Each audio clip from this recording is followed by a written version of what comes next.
bonita de tanta banda. Joaquín Casuaíno.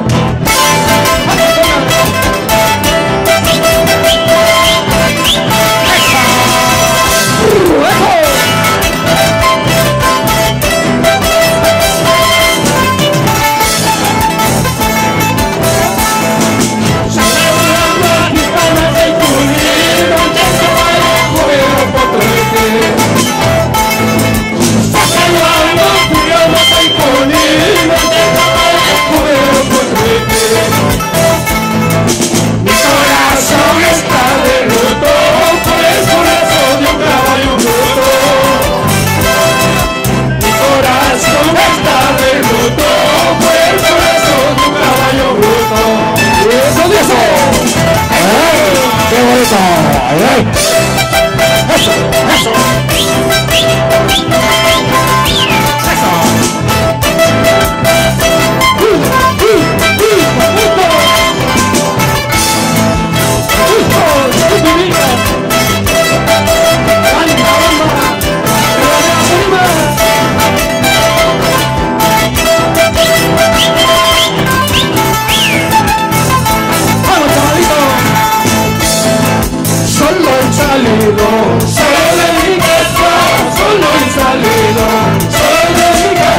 gracias, deseando siempre éxito a estos muchachos.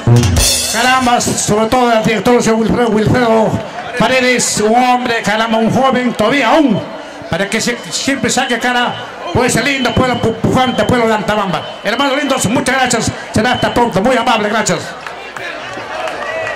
Sí, hermano lindo, Juancito Rosel, ahí está, caramba, salud. Salud, me quedo por San Antonio Bravo, queridos hermanos, todos los hermanos. Siempre, tío Juan Rosel. Y hermanito, un temita más, de hermano, con todo.